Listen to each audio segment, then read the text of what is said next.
AP liquor కేసులో ముప్పిడి అవినాష్ రెడ్డికి సుప్రీంకోర్టులో ఊరట దక్కలేదు. రెగ్యులర్ బెయిల్ ప్రస్తుతానికి ఇవ్వలేమని సీజే ధర్మాసనం తేల్చెప్పింది.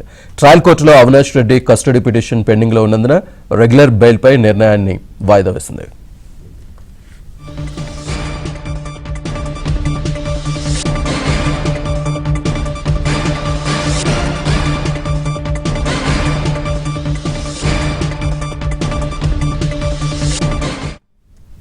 ఏపీ లిక్కర్ కేసులో ముప్పిడి అవినాష్ రెడ్డికి సుప్రీంకోర్టులో ఊరట దక్కలేదు. రెగ్యులర్ బెయిల్ ప్రస్తుతానికి ఇవ్వలేమని సీజే ధర్మాసనం తేల్చెప్పింది.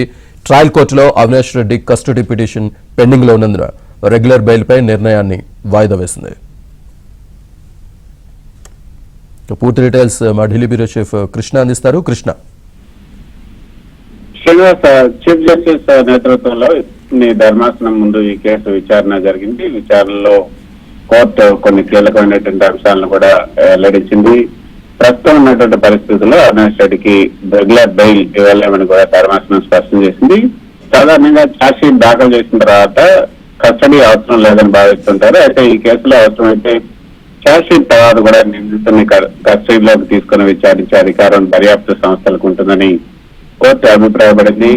ట్రయల్ కోర్టులో పెండింగ్ ఉంది ఏదైతే అవినాష్ రెడ్డి కస్టడీ కోర్టు దర్యాప్తు సంస్థ దాఖలు చేసినటువంటి పిటిషన్ ప్రస్తుతం ట్రయల్ కోర్టులో పెండింగ్ లో ఉంది.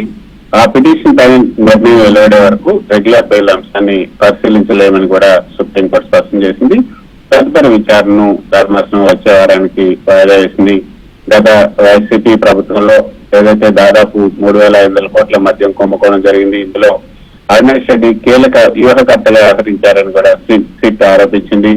అంతేకాకుండా కొత్త మద్యం బ్రాండ్లకు అనుమతులు ఇవ్వడం, పాత బ్రాండ్లను తొలగించడం ద్వారా భారీగా కమిషన్లు వసూలు చేశారని కూడా ప్రధానమైనటువంటి ఆరోపణ.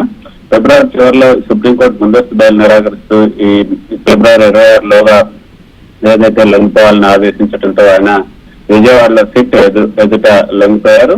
ఆ తర్వాత సిట్ అతన్ని అరెస్ట్ చేసి కస్టడీలోకి తీసుకోవాలని భావించింది. ఛార్జ్ షీట్ కూడా దాఖలు చేసింది. అయితే కస్టడీకి సంబంధించినటువంటి పిటిషన్ అక్కడ ట్రయల్ కోర్టులో విచారణ ముగిసి ఇంకా జడ్జిమెంట్ రిజర్వ్ చేశారు కాబట్టి అది అయిన తర్వాత దానిపైన విచారణ జడ్జిమెంట్ వచ్చిన తర్వాతనే రెగ్యులర్ బెయిల్ అంశాన్ని పరిశీలిస్తామని సుప్రీంకోర్టు ధర్మాసనం స్పష్టం చేసింది.